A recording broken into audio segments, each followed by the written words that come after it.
Hi everyone, it's me, Tim. Today I want to talk about canonical endings.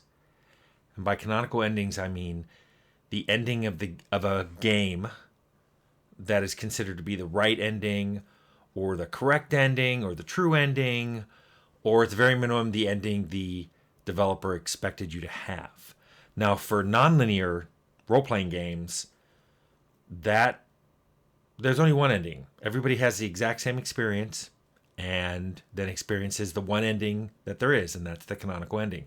But for a lot of my games, which were nonlinear, multiple ending, very choice and consequence based games, finding the canonical story ending can be tough.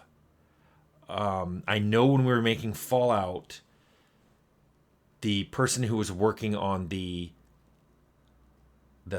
guide, the play guide, kept asking us, well, what's the player supposed to do? How's this section supposed to be done? And we didn't have an answer for him. We said, well, it really depends on what the player decides to do and what kind of character he's playing and what he happens to choose to do in that moment. So it was hard. If it was hard to write just a walkthrough of the game, you could imagine what they did when they got to the ending and they were like, well, how's it supposed to end? Now, the reason you need to come up with a canonical story ending is because if you're making a sequel, you kind of need to have a jumping off place. Now, bear in mind, I've only made one sequel so far in my career, and that was Fallout 2. So I'm gonna talk about 4 different ways you can pick a canonical ending or indicate which ending you think is canonical if you're making a sequel. Bear in mind, I've only done this once, so I'm going to start with the one we did for that. So the first technique is look for the commonalities in all the endings and just assume those commonalities and nothing else. For Fallout 2, that's what we ended up doing.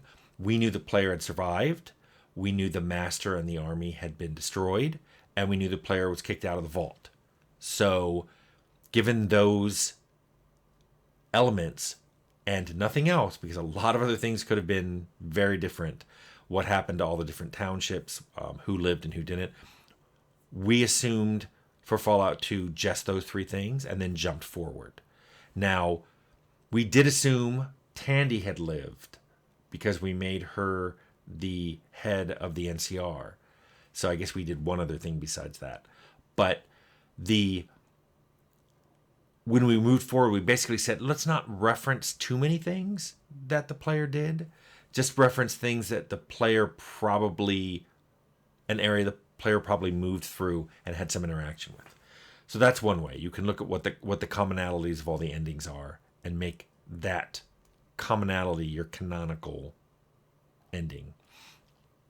Another way you can do it is just to pick one and say, that was the canonical one. For Arcanum 2, we said, well, we're just going to assume the player defeated Kurgan, and we're going to assume at some point they had learned about Franklin Payne, the great explorer. And then from those 2 things, we're just going to say, okay, we're going to make Arcanum 2 based on that kind of ending for 1. When I was working on Temple of Elemental Evil, and I know I mentioned this before, I had grandiose plans for that. I wanted Temple to move into Against the Giants, the G1, 2, and 3 series, and then I wanted to go into the Descent into the Depths, the D series, and finally Queen of the Demon Web Pits, the Q series, which is now called the ADQ Mega Module. I wanted to do that.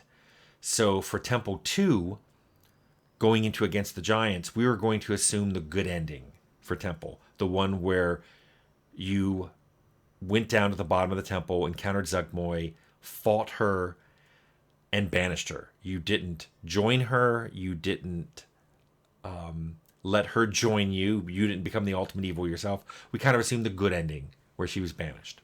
And that's how we're going to start Temple 2. So that's the second way. Just pick one of your endings and say that's the canonical one. A third way is to let the player pick what ending they want to call the canonical one. You can do this in a lot of ways. You can ask questions about what the player did or would have done had they played through the story, and then base your new sequel storyline based on that. That's what they did for Witcher 3, and that's a really interesting way of doing it. I mean, it lets the player select different things each time they replay the game and see how their starting situation would be different.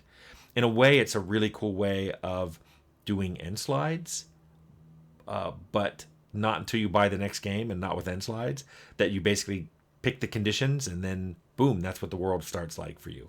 So I like that. Never did that. And then the fourth way of doing canonical endings is to let the player produce a save game from the previous game, and the new game looks at all the tracking variables, because that save game is going to be full of all the tracking variables it's keeping for achievements, for end slides, for NPC reaction, and from there, see what the player actually did and base the subsequent game on that.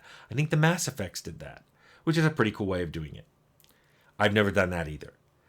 So those are all the four ways I can think of doing it, which is, of all your endings, pick the commonalities, or just say one is canonical, or let the player pick one that's canonical, or let the player have his old save game be scanned and you start the sequel based on that. I can't think of another way of handling canonical endings, but since I really didn't do a lot of sequels, I didn't really have to think about it. But a lot of people have been asking what I think about canonical endings, and I think that's all my thoughts on the matter. So I hope that answers questions about how I would select the one best right ending to one of my games.